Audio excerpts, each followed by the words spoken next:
Voilà, chers compatriotes, bonjour, bonsoir. Tout dépend. La place ni vos amis pour vous landa biso. Voilà, on va faire notre direct. Dès au Kanaki au sala direct. Bon,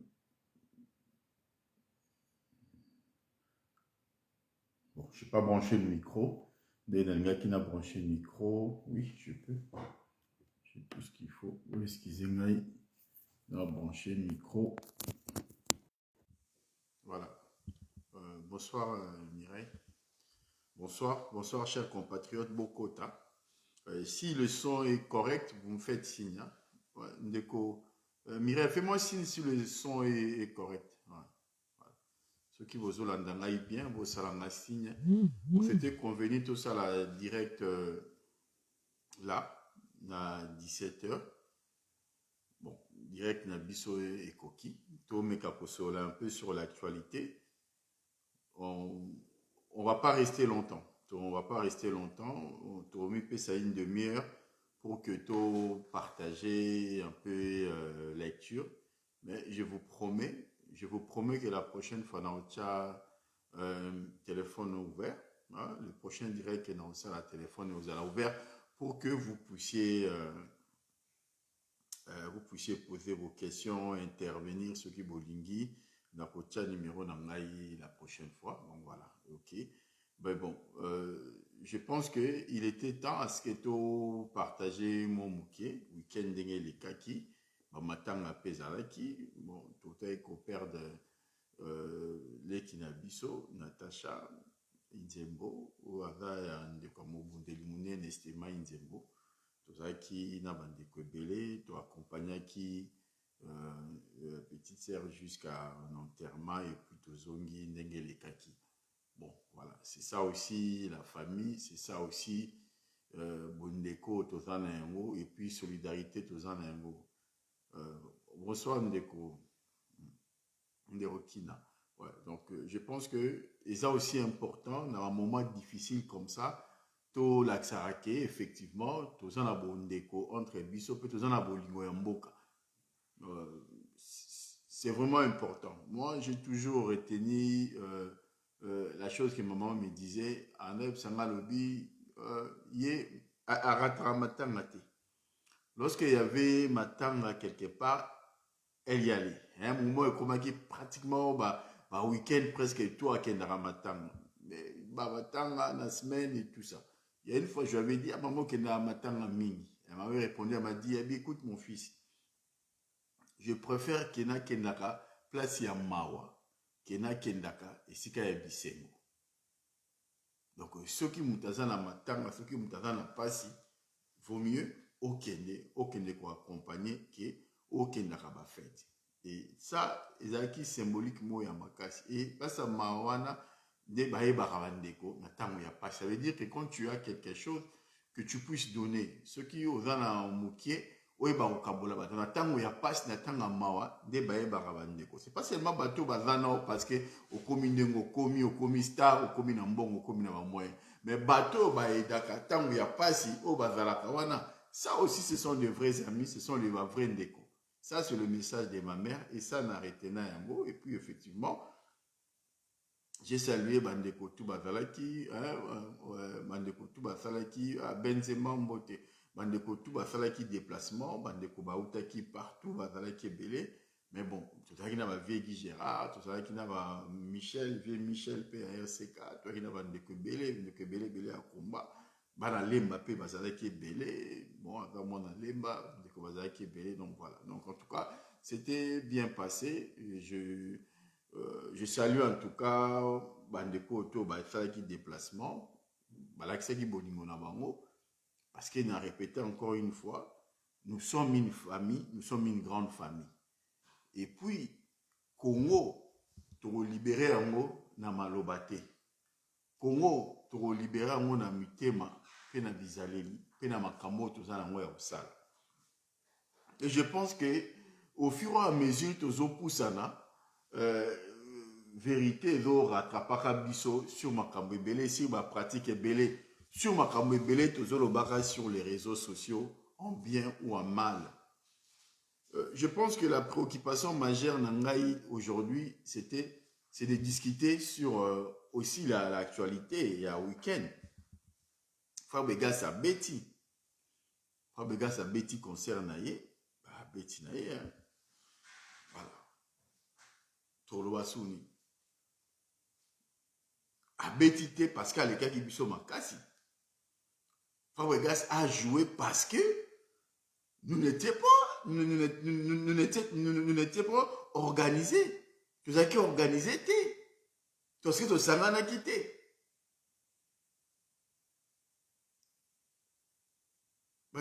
Ça, c'est la réalité.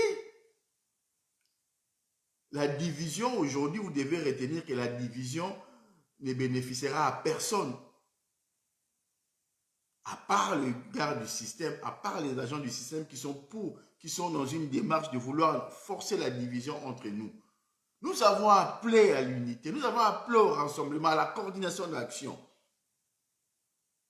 Parce qu'il était important, parce que l'union fait la force. Yo ebi koloba, o azana ba action à terrain, o akota rabiro, o azabo, la makasi na électronique, na numérique et tout. To vanda, to yeba ndenge nini, to ko évoluer nen to zana makasi. Il y a eu certains qui ont dit ouvertement avec arrogance, nous sommes tous à combattre, au sarana, moutoute, au salaboué, au salaboué, au salaboué. Conseil de combattre parce que tel, d'ici fin de l'année, le roi, au quoi ça, à rebote le pouvoir, ma cambo ici, tout ça, besoin de combattre, tu as besoin d'unité. Ah! Ça, c'est des discours à tenir. Yo kanisi yo moko lisu moko ko sukola bilongi. Bitumba o esalama na ba Paris ah boy tout ça yo yaka yo moko yo betitolo bitumba boy ozala musika na Belgique boy o lobby bo sala kanisi ke yo moko ndo kokisi mokinde yo sala makam na mokili non. Ça eza claque. Ça eza gifle.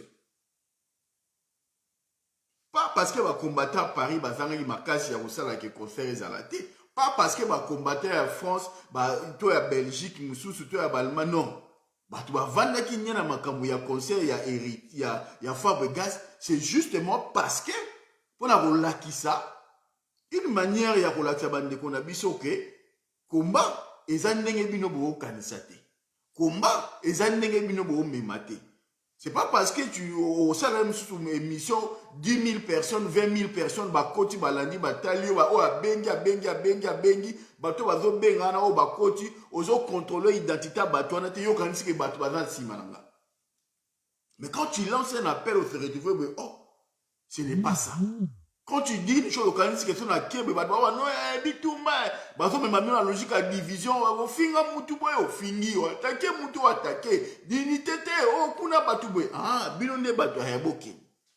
Vous avez vu le résultat. Le week-end dernier dans le cas quand on a concert à Héritier, il y a Fabregas et ça qui a annulé pas parce que ça qui va démarche. Il y en a qui sont venus dans direct pour dire parce que je n'ai pas voulu que le mensonge ait triomphé sur la vérité. Et puis, dans le qui avant la date, il y a un qui lié n'a permis de travail, n'a visa au Yazouaki. De ceux qui wapi. Combat, on est combat au Bundaka, n'est combat ezalaka, mutuna mutazara na spécialité na ye. Mutuna mutayana combat na nenge baba expliquer la dernière fois que non, bitumba balabala, eza ligne ya babe. Au moins, on a ba hipope barana ligne wana bitumba balabala. Bitumba oh ya numérique oh média digital bona bitumba zoro. Bitumba pe ozala roye mo ba codage moko nime ya molili bitumba stema. Bitumba ozala roye ya okota bureau ya kokoma ya kosala boye bitumba shomo. Bitumba oza pe ya mfi ya lisangu ya koloba boye bitumba bokechu. Bitumba boye ya mutu boye. Donc c'est ça qui fait la force ya combat. Yomo rose à la teke okoma kosala numérique ba information na digital car yomo yomoko loba, yomoko koma, yomoko esimbate parce que on a ba compétence nyonso te. La complémentarité, il y a mon ça la intelligence collective et ça retourne à makasi. ndenge omonaka concert ya Fally esalamaki mutu aportaki eloko moko oyo akomaka oyo pa ayebi petit boye oyo aye avandi boye. Mais mboka na mboka ezalaka na bikonzi nango. Tant tokendaka manifestation na Belgique biso bato ya Paris totiaka elongi liboso te tokoya en tant que force mais tozalaka accompagné pa ya bato bazalaka na Belgique. Tant tokendaka ba Londres na ba manif na Londres bato bazalaka na Londres bakolo terrain bango nde bagidaka bango nde baakompagnaka. Mutu alobaki mboka na mboka ezalaka na bakonzi nango akosaka te tomonaki yango hier na concert ya Fabregas. Tango yo lingi otiki place yo zalaka olingi koya kosala loi na mboka moninga mukolo mboka avandi siko atiki yo bakode eza te. Ça veut dire que bosalaka komba te. Soki okanisaka ke yo osalaka komba to bosalaka komba dongola ngona mutu noke yeba ke bosalaka komba te. Soki yo wana okanisaka ke yo mtokanga ba concert parce que osali be tiango na mutu na oke yo mtokanga ba concert te.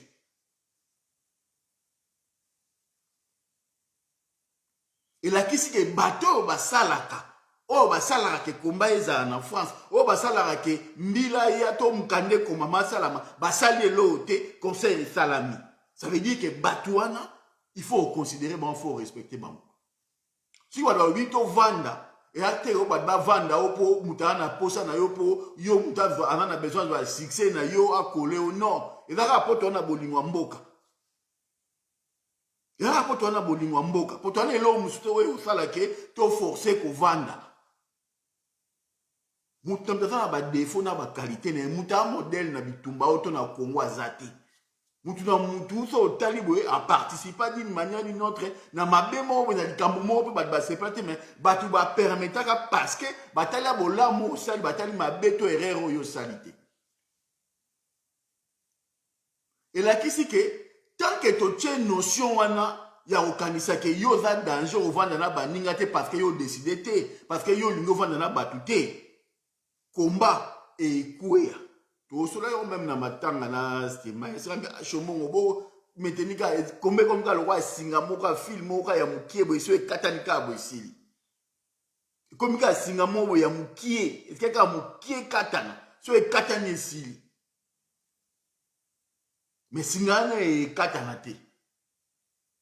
O et salama kaka lobby et ça qui mise à l'épreuve pour nous la sabane koke to le o bozo betela ki bo ngai o ekomi ke ngai na sala combat ke ngai ndeboy ce qui s'est passé hier o et salami par rapport ya concert ya fois bigat ba tout na Paris na France ba mbiaka bena ba vandi ba kangi maboko ba otala parce que yo beti to lo ke za yo mto sala ba tikelo bo ya o sala na Paris ya o kanga ko na province kutu. Na salle moko te yebana na mopete mise mope kuta danger te batikelo musala mukie so za kiamsu wera jibe onga o bageno e batikelo nga poisson ni batikelo na poisson mo ya mukie pena kangango to sala scénario nengo ngo sala scénario nengo lobi il faut se concerter na bandeko donc ce qui nengo au vando mi kanisa ke yo za danger o leki bato. Ce qui s'est passé hier est là qui s'est limite. Il y a moutou na moutou. Et puis là qui s'est limite, il y a des unions. Ça veut dire que ko sangana te mabe nango et même abiso bongo. Donc la prochaine fois, quand tu relances appel to sangana na ba congolais nyonso pour to réfléchir neni to zala efficace. Bandeko na ngai congolais za so yebisi ke o sali kamube autika akangi maboko aotala yo kongola arabo kongola teti Laurent Sokoka lobi que d'ici 2022 a libéré Congo ba vandi ba otala ba ozela ya libérer Congo ba vandi ba otala ya libérer Congo parce que 2022 komi peut kota et komi kama ba jour et comme il jour juste qui mois 19 ceux qui comme ba ozela yé a promettre ki ba congolais ka libérer Congo avant 2022 si qu'on soit libérer Congo te a le ka koloba on va continuer à pousser bato à diviser bato congolais soso là comment bino bato boko ko pesa confiance na bino na mutu oyo physiquement boye bo mona été un millionnaire peut prendre un jet privé et na Paris to na Bruxelles a moni bino a soli na bino.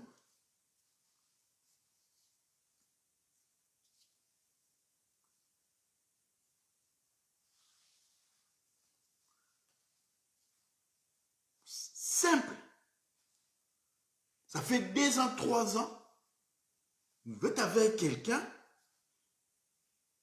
Ou à pousser la division, à kabola bato. Mais moutango physiquement, vous moni été. Vous avez bien n'enga zalati. Vous pouvez pas ni mbote na lobo côté. Vous avez bien n'enga zala simanae. Il vous promet des choses, il a promis des bus, pour un concert à Fabregas. Comment vous pouvez croire à une personne oyoyo, incapable, il y a un jet privé, il y a un visa, passeport, il y a bon, il y a un Laurent Sokoko, il y a un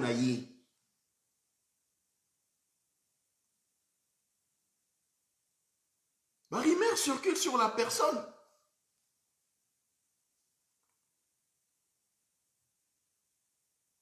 Personne s'interroge, personne se pose la question comment se fait-il que 3 ans nous tout le monde soi-disant millionnaire, congolais, Katumbi jet privé, vous voyez. Oh, jet privé, pe bouezongi, c'est pas yé. Oh, moutouboué, na batabamora mike, pe bazora, visa, bazoya, tout le monde a moutombo, bazoya, visa, parce que yo millionnaire. Angola, vous tu visez le repamba. Yaka na plan. Si vous avez un camion, vous libéré Congo de Pometaki. Yaka, kokuta na biso te me batu oyo wa pesi o confiance. Yaka mona bango, yetola bango fara na plan de guerre. Moutom tesika daza conscient. Moutom taza conscient to libérer Congo na mensonge te. To libérer Congo na haine contre bande côté. To libérer Congo na orgueil te. To libérer Congo na division te. La preuve division et la qui c'est maintenant que non, la division de trop perdre. Et Fabregas a bêti pour la division au bandeko va créer. Pour la division, il y a Oboya qu'on reconnaît bitumba ndeko moko. Pour la division, il y a Oboya qu'on yoka idée à baninga tina suka. Pour la division, il y a Okanta que yoza na réseau car yone soko lobby, ceux qui ont no lingine likambeko salama. Il y a un concert à Fabregas c'est bêti. Parce que orgueil peut zali à battre. Oui, tout ça battre. Il faut rappeler d'abord orgueil. Tant qu'on sait la réunion au côté à bureau, tant qu'on a le seul y a reçu à l'icam, oh yomo yebi, peut monter au reçu à la montée, mais m'battre na sima, bah tu bon mbeli, mais bah vous bénéficier des locaux yo sali bah besoin la gloire. Manque en considération wana, et ça aussi signe yamabé. Tout dit moutasser les locaux malam, il faut qu'on applaudir. Il faut qu'on reconnaisse un mérite, et qualité à moutou.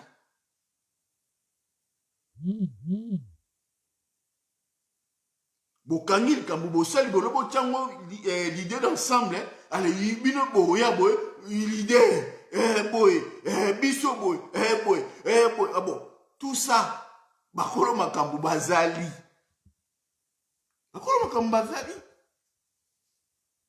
batu bakota ka biro bazali batu babundaka bitumba ya se bazali batu babundaka bitumba ya polele bazali batu bakomaka bakommunika sur les réseaux sociaux bazali mutu na mutu aza na spécialité na ye yenge ya jeni mutu na mutu aza na spécialité na ye na bitumba oyoyo concert ya Fabregas esalami ebetamaki te po parce que tozangaki makasi ya kokanga ngo non concert ya Fabregas ebetami parce que tozangi unité kati na biso. Concert ya Fabregas et betami parce que ezala boitou balingi ba s'approprier na eloko ezali combat ya intérêt général. Yango batu musu bakani maboko batiki biso bino bolo kwa bino bike bino osala ka combat za ya bino ale. Bo la c'est ce que combat bino osala ka combat Fabregas yo na concert a muke bo kangango.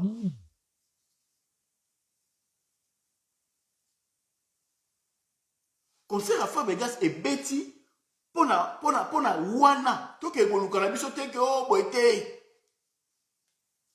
Maintenant je pense que dans les concerts où est salami il faut monter si Fabregas avoir conscience à comprendre que tu as besoin d'unité. Tu as besoin qui bon moko ya na ba défaut na ba qualité total nini autre ko sala parce que to qui va voir et comme ou à na gauche ou à na droite c'est ennemi mutako gagner.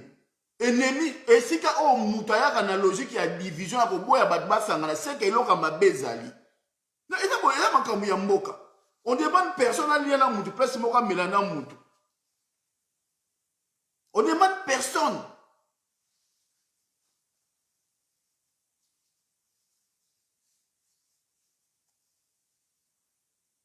Quand on a concert à Fabregas, et là, il y a Moukié.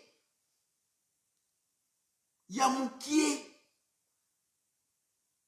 Non, donc on a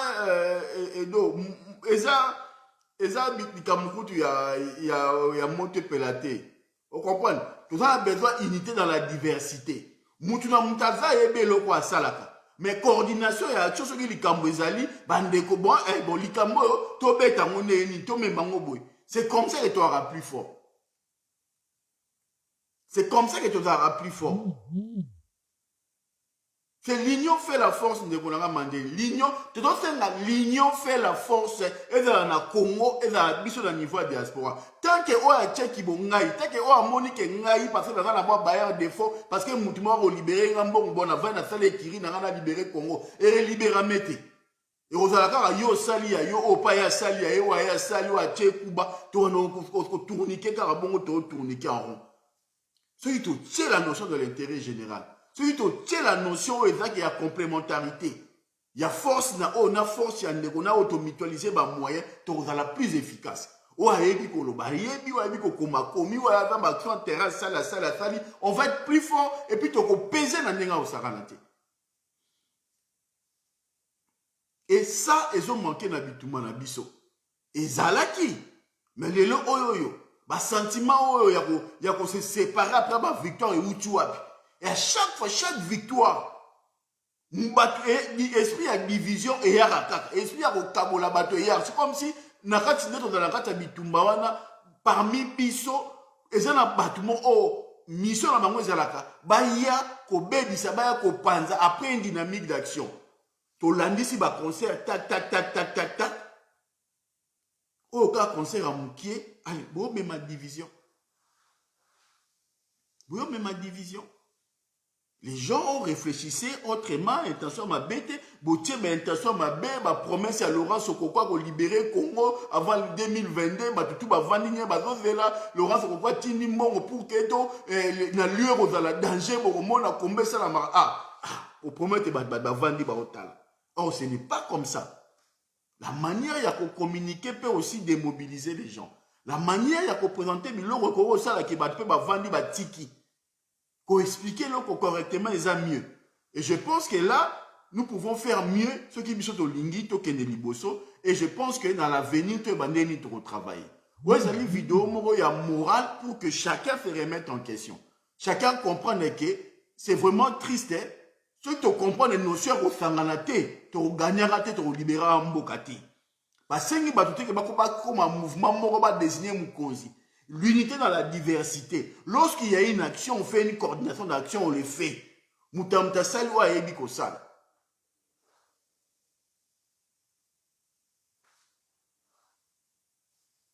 Parce que conservo est bêti pour nous. Conservo est bêti effectivement par rapport à l'Okwana. Par rapport à l'Okwana.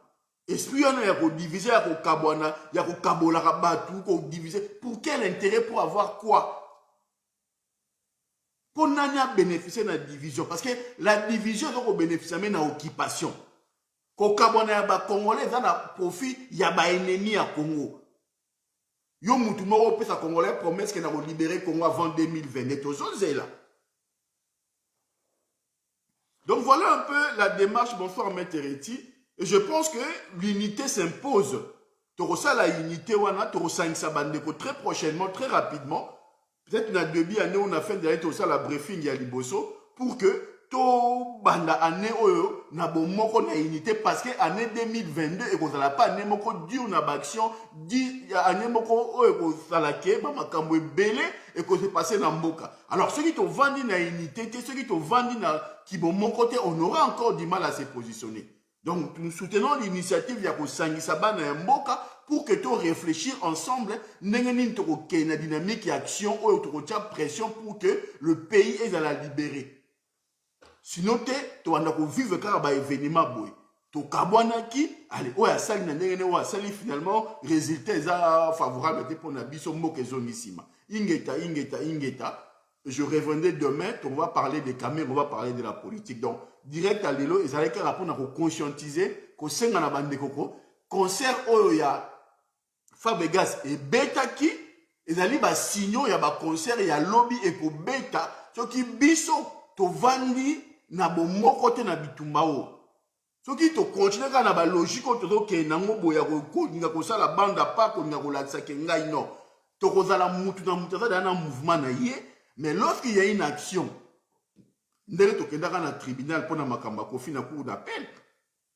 on s'est retrouvé, on a mené une action pour l'intérêt à Mboka. Le 13, na cour d'appel, mutuna mutaye na structure na ni na yemeto na objectif moko ya kobundisa ennemi. Mais en concertant la bandeko. C'est comme ça qu'on aurait dû faire. Parce que pour avoir retrouvé ce cas concert on est zagé na mo jemuke. Et ça qui n'a pas mouké. On a retrouvé ce cas concert les alais qui j'ai mouké. Mais batou oh bah ça la makambo bah bureau nem il fallait bah ça là yango. Mais le la yon tout ce qui groupe à batou mon que binone bo koki. Bon le bin la vidéo qu'on a besoin de la qualité. Donc biso bateau yo tout ça la ba komba yo to kanga yo tout ça ta qualité té. Donc qualité zali ne bino bo consulter pour penser que vous avez qualité mais bon, il y a une qualité, on a beaucoup de choses. Bon, les résultats, c'est ça le résultat. Et je vous rassure que ce n'est pas le retour des concerts. Je vous rassure que ma concert est zonité.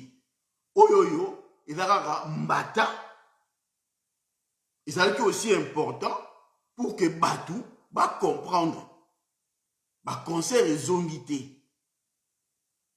Ma concert est zonité, ma concert est zaté. Mais oyoyo et salami na Lyon, ils allaient qui mbata. Mbata pour que la bandeko oyo ba comprendre na nuté. Ne bazolinga ba mima kumba, bazwa conscience que kumba et otambola ndenge bango ba olinga etambola te. Et puis ndenge bazolinga ba memela kumba ba bima bandoki. Ndenge ba olinga ba mema kumba ba risque ba bima bandoki. Parce que tu as la Laurence à promettre avant 2022 à libérer Congo. Tu as là. Parce que comme le roi n'est pas amitié. Bon, Fandi, bon, moutou, il y a personne nos promesses pour réaliser en côté. Ils ont kanga bateau en otage. Yo Vandi, pour promettre bateau, ngai na musala boy. Ngai conseil Robert a été lui ko sala boy. Bon, oh, mais tu as vu qu'il y a qualité, bah, oh, qu'on a besoin de minoter. Ah, bitumba ya mboka, oh. Yo a ovandira, bo, il faut qu'ils ont les yeux, le baquet, bon, besoin de qualité. Qualité, la minote, ya moi, la question que la qualité, est médiocre. Parce que qualité, la minote, au Kenagi, bo, bi, que batuba sala, te mino, bo, sala. Batuba, libérer Congo avant fin de l'année. Concert et Robert, les gens, bah, replier, bah, vendre, bah, otabino, bo, bêtis, si concert. Est-ce qu'on a un vandoki? Nazandoki. Est-ce que Zali Batu, oh, tchaki bango na libanda, oh, bon, que bon, sangana, bango, te pobo sala, ba, action pour concert et zalate. To banane. Peuple congolais, to téléma. Peuple congolais, to tika biyoka yoka na kati ya Facebook. Y compris nga, bo tika biyoka yoka. Bo comme la capacité ya bino moko ya la lecture sur la situation ya mboka. Bo yebi na kati ya diaspora, oh, nani aza nani. Division zali mabe ndeko na ngai. Division za mabe. On a appelé à la unité. Ndeko pasteur Placide de Jésus. Azwa initiative. Yako benga ndeko moko. Koyeba ndenge ni toko réfléchir na dynamique d'action pour l'avenir ndenge za boya. Il a expliqué. On l'a traité de tous les noms.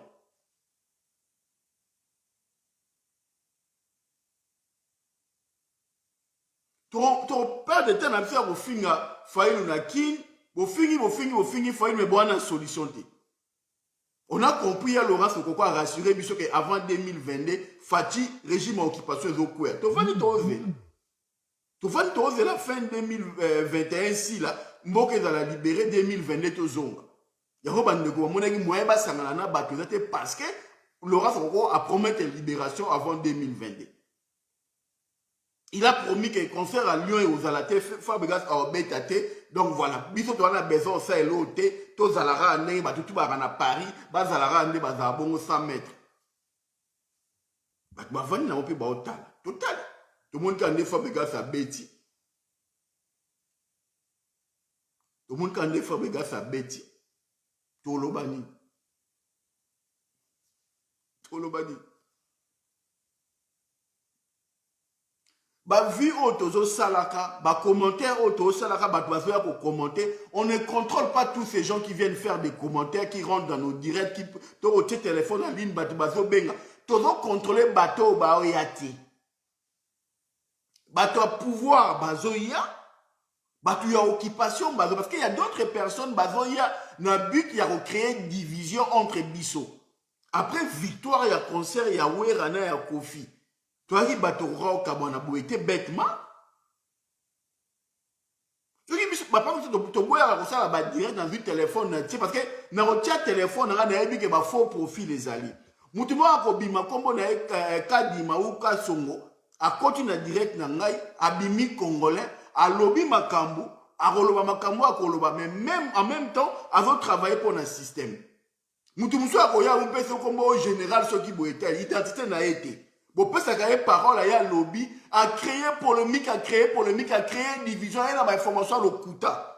Mais le quoi nous appelle la capacité à qu'on doit reculter. Bon, on peut sa raison dans Moutoua. Moutoua, il y a des fois dans l'émission, à Poupo, Libato, Gaza, lobby, n'importe quoi, na faux profil. Oh, ce qui général Koulfa, oh, ce qui général Boué, oh, ce qui major Boué. Moutoua, lobby. Et c'est qu'un outil. Vous évitez. Ceux qui peuvent bâtir, pas au pouvoir et à l'occupation, pas au Kabola, la division, vous évitez. Vous ne pouvez pas bimi, Laurent Sokoko, homme d'affaires, million, à Opesa Mongo, to libérer Congo, to Salaboué, na Salaboué, fin 2022, 2021, à la fin de l'année, libération à Congo. Na repesa mbongo na ozaba bis na osala bo oleki na émission olobi batu ba yoki o démobiliser parce que batu ba vandi les gens ont compris que fin de l'année Laurent Sokoko va libérer Congo batu ba vandi ba ose la Laurent Sokoko a libéré Congo. On doit travailler la communication. Mutamons ko libérer Congo. A libérer comment on a banani ndengeni parce que bino moko bateau bozo défendre bo vanda na réunion physique té bo tout monde ke bo vandi na bozo travailler na et si ka bimara to éviter si ka dala to éviter parce que mutabongo si ko bo ce qui mutanga ça la critique sur yé bo dénoncer mutana pourquoi un mouton avait invisible, un faillou qui se bat, tout le monde voit comment sur le terrain, les polices ont maltraité, ont Lucas doigté partout, menacé, sur le terrain. Mais il y a un Congolais à finga, à humilier. Pour quel intérêt qui est derrière ça? Kofinga bandeko, la mission à niveau combat, ils ont à niveau diaspora, ils ont pour quel intérêt? Qui est derrière ça? Et le résultat est un Fabregas à Betty. Le résultat est un si vous avez un diaspora, bima kite.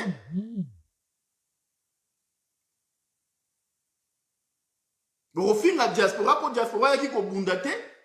Si vous avez un mobilisé, vous avez un bunda, vous avez un bunda, vous avez un lion. Si vous avez un ça veut dire qu'à un certain moment, il faut réalité et rattraper à biso. Tout ça, la rabat, à un moment, même ceux qui m'abaissent, ceux qui m'abaissent, tout est banné entre biso, tout vendre, tout solo, tout organiser les choses pour l'intérêt en boca. Concert, il y a Fabregas, il y a seconde pour sauter. Il y a un concert à Mouké. Il y a un concert où tu as peut mater. Il y a un concert où tu as peut mater. Ba conseil ba wera kuti ya ba kofi na ba URN na wana sauté to landeti na tribunal na kati mais ba ondi marati batu ba ondi marati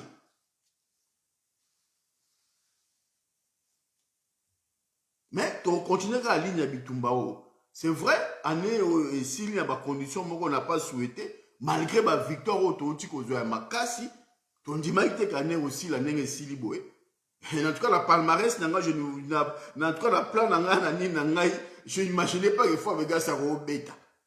J'imaginais pas. Et toi tu dois bandeko bazoloba. Modèle et assurance on est à Roloba. Mais les gens peut-être ont crié, oui, il va, oui, à bête à terre, il a danger. Donc, si tu as un côté à maï, tu vas venir là, tu vas venir bon, tu te as un déni, tu vas au sale. La démarche est amitié, il y a au sale pour qu'on fasse sauter. Mais, si on a un côté au sale à monter, vous allez en mettre Reti à Mouli.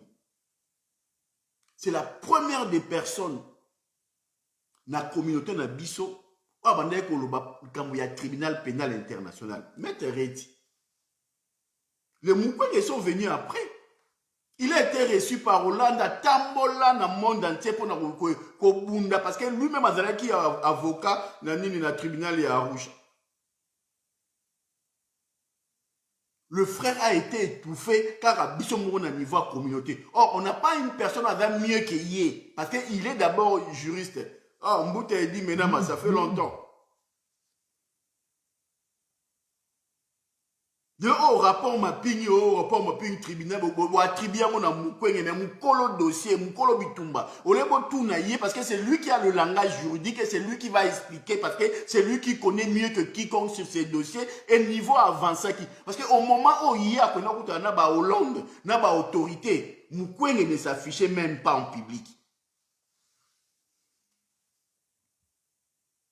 On ne dit pas que Mukwege n'a pas bien, Mukwege n'a pas bien.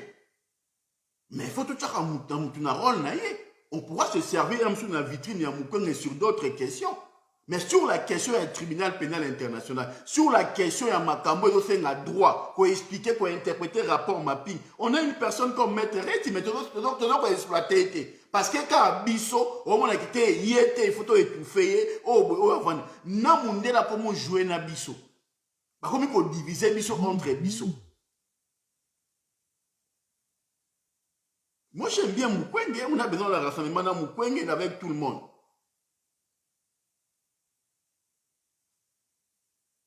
On a besoin de Mukwege, mais Batu, fondamental, Batu, la notion, on va expliquer éléments, on va avancer qui n'a pas boulot, on va mettre Maître Reti, azate na diaspora, na Congo azate.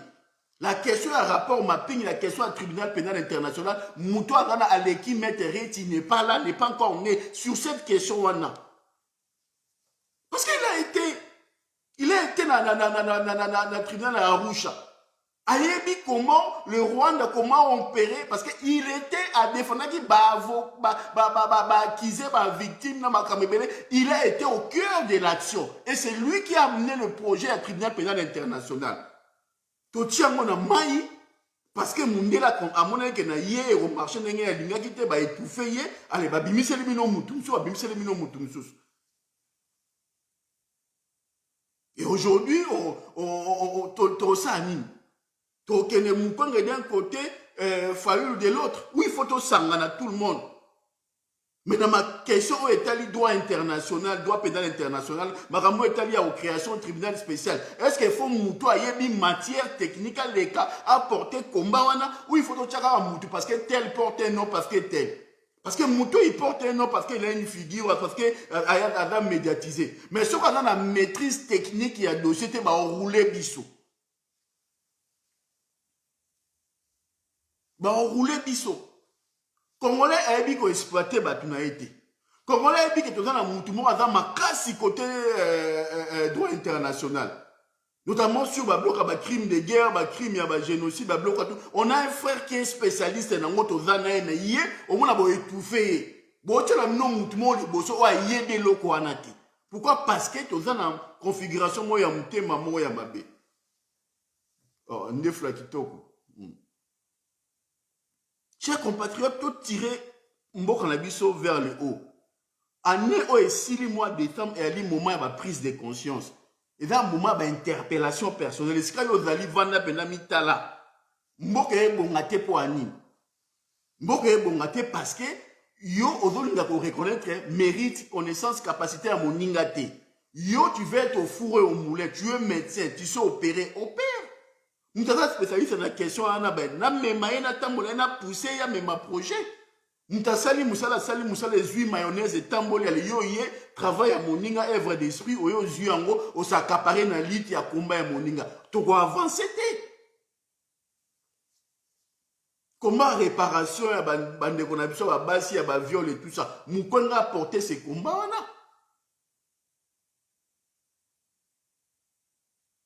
Il fallait maintenant aussi il y a une raison où il y a parce que lui, Mukwege savait que Maître Reti était déjà sur un projet. Il est sur ce projet-là.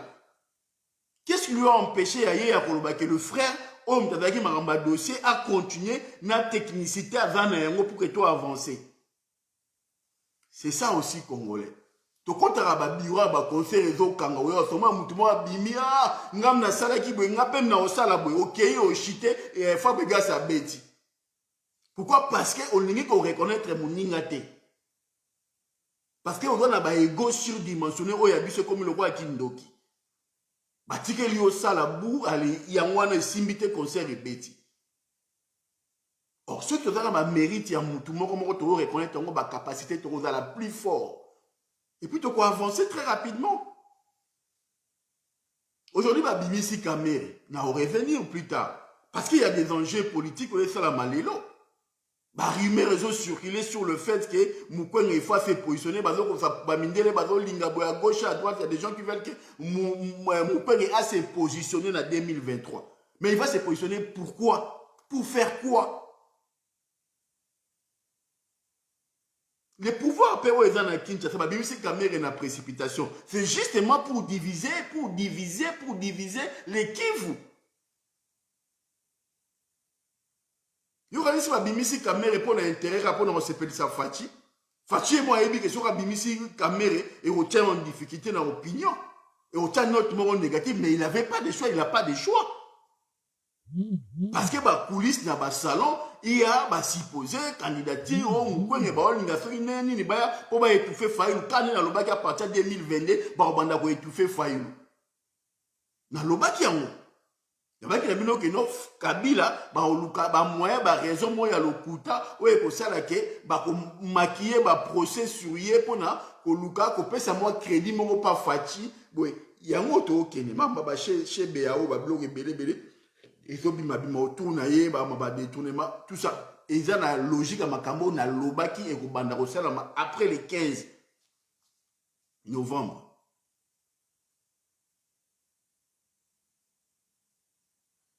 Donc, chaque leader, il appartient à la province, soit Linga Bima, il y a une rivalité.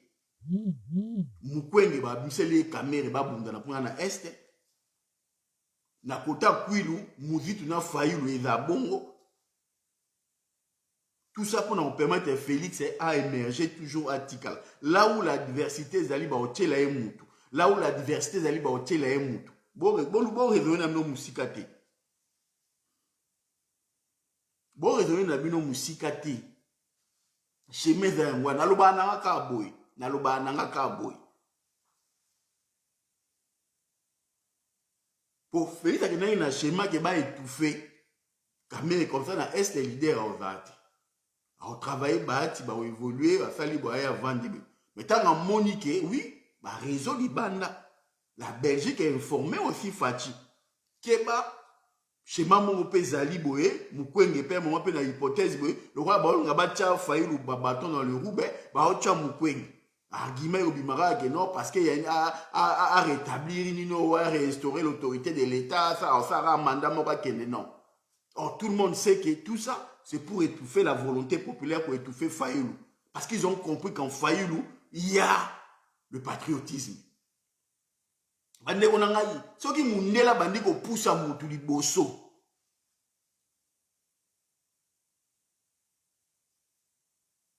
Keba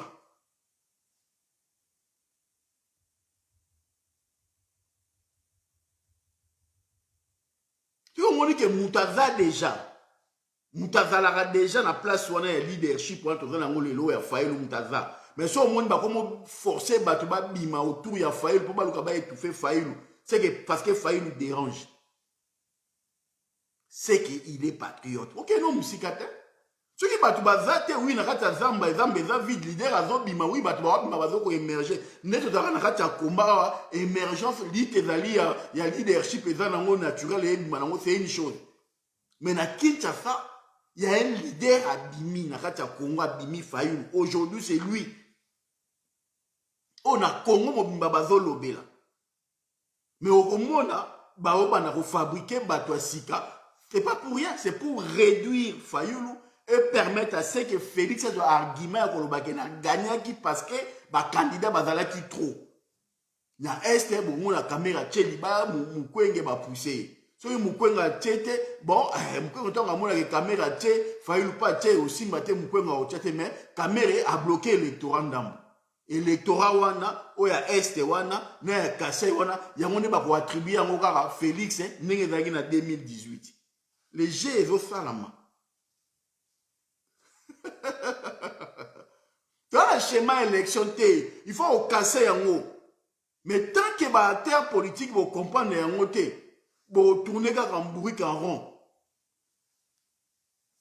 Bonsoir de vos patience. Lecture est en haut. Dio ya kamere na fayu na Kabila baozongi sango scénario na Chilombo baozongi sango na logique ya scénario wana ya 2018 a gagné qui na ba même voix wana parce que ba candidat bazaki belé parce que boy bokeba ngala on loba ngaka boy comme une blague bon moi pe comme na 2023 bena muzitu candidat na fayu le candidat. Bon, on a peine comme bon peut caméra peut batiner peut tchara libaya kuna. Allez, Félix a récolté ndam babimisi et gagnant. Mais pour ni facha gagner, ouais parce que caméra zaki candidat, Moussa zaki candidat, Faïlo zaki candidat, Moutouba zaki candidat. Caméra a kolongola mukwenge na carte. Parce que na est kuna zaki le quoi neti moi caméra. Na sud Kivu. Le roi caméra là qui mukwenga comme elle va comment faire basa neti mukwenga récupérer terrain. Yango wana bimisi caméra mbangu pour le balongole loko wana. Ça il faut bosser à la lecture. Y'a moi même raisonnement musikate. Caméra ba bimisi était passer à la lèche bota Chilombo. Ba o commissaire netika. Opposant mo, ce peut soli peut bien te bon on appelle en 2023 pe bou caméra pas bimi président pe. Ce peut soli bien te. Ce qui peut la mouka ba failli bosoli bien te quand nebo ke maramu bon on appelle en 2023 pe bou bon dit la bonde ba sala ki bon balou qui peut bou caméra pe en 2023 président Congo a même pe bino bongo 5 ans. Bamba bimise na ndenga jeté ba bimise kwa zonga te ba laver a obima propre machine e kende kaka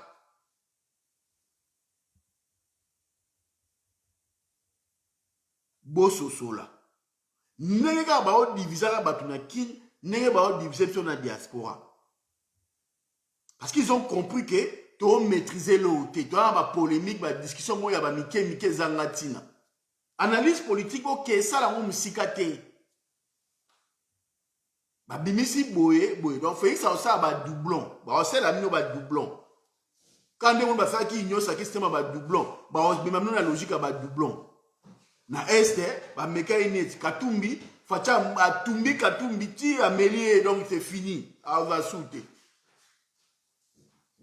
A préféré caméra bima libanda ke ezala katumbi dans comme adversaire.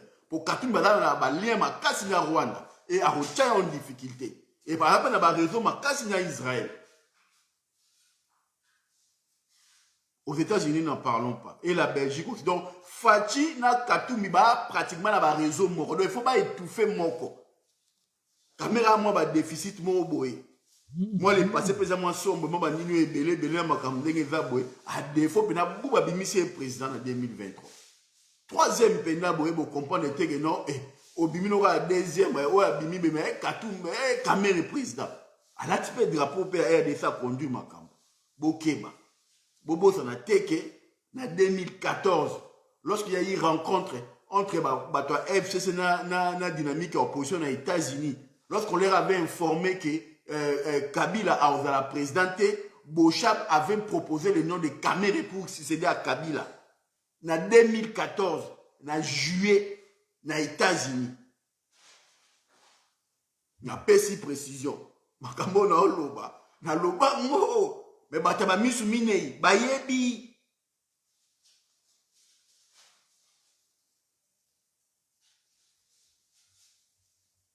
Congo eke mabe.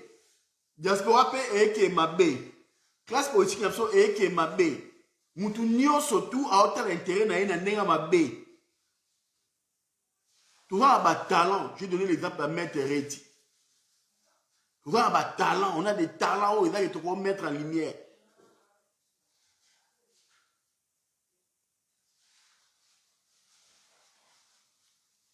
Je revenais demain. Là, quand on a j'ai des trucs à faire. En tout cas, bonne soirée. Merci. Bonne début de semaine. Merci beaucoup. Bye.